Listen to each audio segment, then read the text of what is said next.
सरकार ने नहीं बढ़ाई चंद्रशेखर आजाद की सुरक्षा तो भीम आर्मी ने अपने हाथ में ली कमान।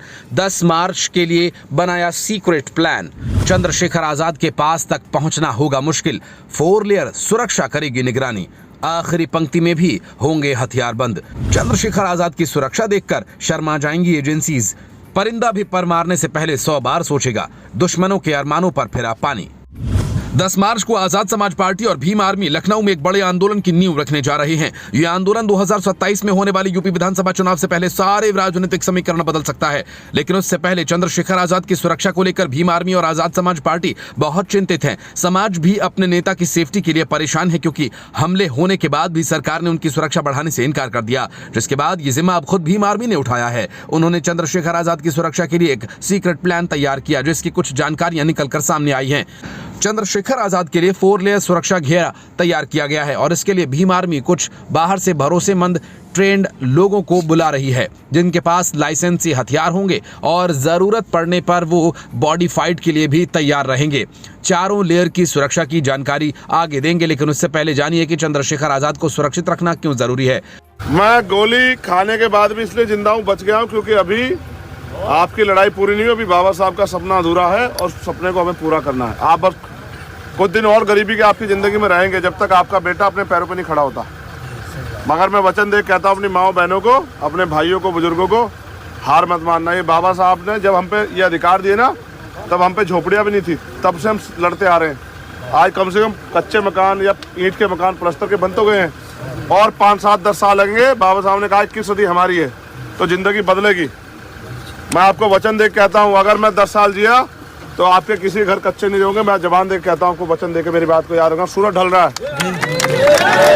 वो समाज के लिए जी रहे हैं, तो समाज की भी उनके प्रति कुछ जिम्मेदारी बनती है। इसलिए भीम आर्मी चंद्रशेखर आजाद की सुरक्षा के लिए कुछ भी करने को तैयार है। अब ये समझिए कि कैसे अलग अलग लेयर की सुरक्षा चंद्रशेखर आजाद को दी जाएगी। पहले लेयर में हथियारबंद सुरक्षा कर्मचारी होंगे, जो सरकार ने चंद्रशेखर आजाद को मुहैया कराए हैं। दूसरी लेयर में भीम आर्मी के लोग और उनके आसपास रहेंगे कुछ और लोग, जो आजकल उनकी तस्वीरों में दिख भी रहे हैं। उड़ीसा में जब चंद्रशेखर आजाद पर हमला हुआ तो तुरंत उन गार्ड्स ने चंद्रशेखर आजाद को घेर लिया। इन तस्वीरों में उनकी मौजूदगी साफ देखी जा सकती है। तीसरी लेयर में भीम आर्मी के लोग होंगे, जो चंद्रशेखर आजाद के आसपास के लोगों पर नजर रखेंगे। उनसे मिलने वाले लोगों में अगर कोई संदिग्ध लगा तो उसे पहले चेक करेंगे। चौथी लेयर में एक टीम ऐसी तैयार की गई है, जो किसी भी अप्रिय घटना की स्थिति में सुरक्षित स्थान की तलाश करेगी और अगर मेडिकल इमरजेंसी होती है तो इस बात का ख्याल रखेगी। हालांकि ये सारे काम पुलिस के हैं, लेकिन पुलिस ये मानने को तैयार नहीं। चंद्रशेखर आजाद को कोई खतरा है, वो बात ये समझ नहीं रहे। फिर भी चंद्रशेखर आजाद पुलिस से नाराज नहीं है। वो कहते हैं कि पुलिस वही करती है जो सरकार चाहती है, इसलिए जिस दिन हमारे हाथ में ताकत आएगी, अपराधी खुद भाग जाएंगे। अभी तो चंद्रशेखर पे ताकत नहीं, जिस दिन ताकत होगा ये गुंडे छोड़ के भाग जाएंगे यहाँ से।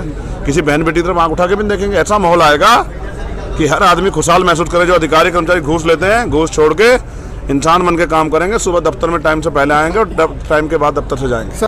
चंद्रशेखर आजाद की सरकार से नाराजगी इसलिए है कि वो इस दौर को अमृतकाल कहती है, लेकिन इस अमृतकाल में दलितों के लिए विष भी उपलब्ध नहीं है। और संविधान पर भी स्थापना दिवस पे एक अच्छा कार्यक्रम सेंट्रल हॉल में हुआ था, लेकिन क्या ये अमृतकाल वास्तविकता में है? और इस अमृतकाल में अमृत वर्षा हो रही है या जुल्म जाति की इंतहा हो रही है? इस बात को भी आज देश को जानना चाहिए। ये कैसा अमृतकाल है जहां आज भी बुलेट चलाने पे हाथ काट दिए जाते हैं, बारात घोड़ी पर बैठने पर पूरी बारात को अपमानित, पूरे समाज को अपमानित किया जाता है।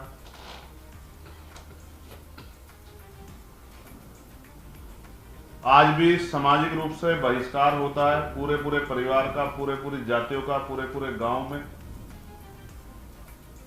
अब तो हालात ये हो गए हैं कि चंद्रशेखर आजाद जहां जाते हैं उन पर हमले की प्लानिंग होने लगती है। प्लानिंग का वीडियो आ जाता है, लेकिन पुलिस कुछ नहीं कर सकती। पुलिस के सामने ही भुवनेश्वर में ABVP के लोग आकर बवाल करते हैं। पुलिस खड़ी रहती देखती रहती है। कौन लड़का? कहाँ का लड़का है? तो वो यहाँ हमारे प्रोग्राम के बाद कैसे आ गए? पुलिस क्या कर रही है? वो कैसे तोड़ दी हमारी गाड़ी? ये पुलिस क्या करती है यहाँ? पुलिस की क्या रिस्पॉन्सिबिलिटी है कोई जवाब आपके पास कि कोई आके 200 लोग वो तोड़ देंगे और ये 400 लोग जाके मुंह तोड़ दें उनका, फिर क्या होगा? सही बात है। ये कानून व्यवस्था आपकी क्या कर रही है पुलिस कि कोई 200 लोग आके यहाँ कोई आंदोलन चल रहा है क्या? हैं? गाड़ी तोड़ दिया सर,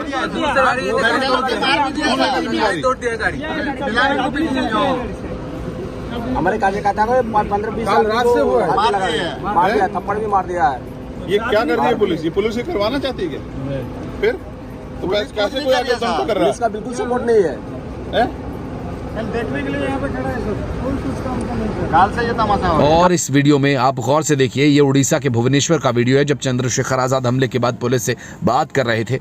आपको उनके आसपास काले कपड़ों में गार्ड्स नजर आ रहे होंगे। ये चंद्रशेखर आजाद के निजी सुरक्षा गार्ड्स हैं जो हर वक्त उनके आसपास के लोगों पर नजर रखते हैं। भीम आर्मी को ये करना पड़ा क्योंकि उनके नेता पर हमले हो रहे हैं और सुरक्षा एजेंसीज आंखें मूंदे बैठी हैं। हालांकि चंद्रशेखर आजाद कहते हैं कि ये हमले मेरे ऊपर नहीं बल्कि उस संविधान की व्यवस्था पर हो रहे हैं जिसने उन्हें बोलने का अधिकार दिया। आप पे हो रहे जानलेवा हमले का जिम्मेदार कौन है? नहीं, वो मुझ पे नहीं हो रहे, वो उस संवैधानिक व्यवस्था पे हो रहे हैं जिसने मुझ जैसे लोगों को संवैधानिक अधिकारों के जरिए बोलने का अधिकार दिया। और वो हमारी हिम्मत तोड़ना चाहते हैं, इनसे नहीं हम टूटने वाले। हम तो वो हैं जिन्होंने जेलें काटी, वो काहे को डरे इन सब चीजों से? ये तो होंगे जैसे हमारी शक्ति बढ़ेगी। देखो हमला किस पे होता है? रोकोगे जिसके पास सोल्यूशन होता है। हम पे समस्या थोड़ी है, हम पे सोल्यूशन है और हमने करके भी दिखाया कई जगह। अब देखो उस बेटिया की शादी हो रही नहीं हो रही है, समाज से हमने अपील की थी तो एक परिवार भी आ गया है।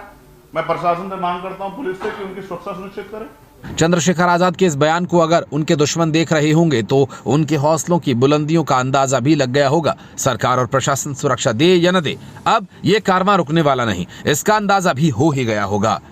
Report Indian news.